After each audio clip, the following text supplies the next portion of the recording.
एक साहूकार और एक साहूकारनी थे। वह धर्म पुण्य को नहीं मानते थे, इसके कारण उनके कोई बच्चा नहीं था।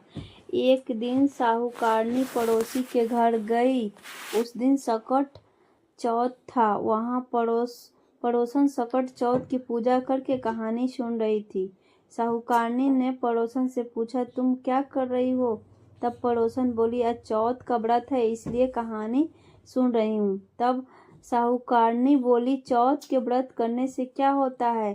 तब पड़ोसन बोली, इसे करने से अन्न धन सुहाग पुत्र सब मिलता है। तब साहूकारनी ने कहा, यदि मेरा गर्भ रह जाए तो मैं सेवा शेर तिलकुट करूंगी और चौथ का व्रत करूंगी। श्री गणेश भगवान की कृपा से साहूकारनी के गर्भ रह गया तो वह बोली, मेरे लड़का हो जाए तो मैं 2.5 सेर तिलकुट करूंगी। कुछ दिन बाद उसके लड़का हो गया तो वह बोली, हे चौथ भगवान, मेरे बेटे का विवाह हो जाएगा तो 5.25 सेर का तिलकुट करूंगी। कुछ वर्षों बाद उसके बेटे का विवाह तय हो गया और उसका बेटा विवाह करने चला गया, लेकिन उस साहूकारनी ने तिलकुट नहीं किया। इस कारण से चौथ देव क्रोधित हो गए और उन्होंने फेरों से उसके बेटे को उठाकर पीपल के पेड़ पर बिठा दिया। सभी वर को खोजने लगे पर वो नहीं मिला। हताश होकर सारे लोग अपने अपने घर को लौट गए। इधर जिस लड़की से साहूकारनी के लड़के का विवाह होने वाला था वह अपनी सहेलिया के साथ गणगौर पूजने के लिए जंगल से दूब लेने गई। तभी रास्ते में पीपल के पेड़ से आवाज आई, ओ मेरी अर्धब्याही। यह बात सुनकर जब लड़की घर आई उसके बाद वह धीरे धीरे सूख कर कांटा होने लगी। एक दिन लड़की की माँ ने कहा, मैं तुम्हें अच्छा खिलाती हूँ, अच्छा पहनाती हूँ, फिर भी तू सूखती जा रही है, ऐसा क्यों?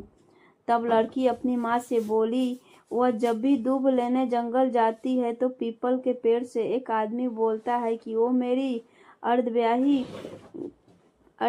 उसने मेहंदी लगा रखी है और सेहरा भी बांध रखा है। तब उसकी माँ ने पीपल के पेड़ के पास जाकर देखा कि यह तो उसका जमाई है। तब उसकी जमाई ने जमाई से कहा, यहाँ क्यों बैठा है? मेरी बेटी तो अर्धब्याही कर दी और अब क्या लेगा? साहूकारनी का बेटा बोले, मेरी माँ ने चौथ का तिलकुट बोला था लेकिन नहीं किया, इसलिए चौथ माता ने नाराज हो कर यहाँ बैठा दिया। यह सुनकर उस लड़की की माँ साहूकारनी के घर गई और उससे पूछा, तुमने सकट चौथ का कुछ बोला है क्या? तब साहूकारनी बोली, तिलकुट बोला था। उसके बाद साहूकारनी बोली, मेरा बेटा घर आ जाए तो 2.5 मन का तिलकुट करूंगी।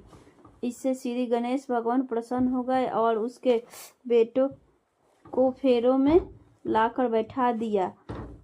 बेटे का विवाह धूमधाम से हो गया। जब साहूकारनी के बेटे बहू घर आ गए तब साहूकारनी ने 2.5 मन का तिलकुट किया और बोली, हे चौथ देव, आपके आशीर्वाद से मेरे बेटा बहू घर आए हैं, जिससे मैं हमेशा तिलकुट करके व्रत करूंगी। इसके बाद सारे नगरवासियों ने तिलकुट के साथ सकट व्रत करना प्रारंभ कर दिया। हे सकट चौथ, जिस तरह साहूकारनी को बेटे बहू से मिलवाया वैसे हम सबको मिलवाना। इस कथा को कहने और सुनने वालों का भला करना। बोलो शंकर चौथ की जय।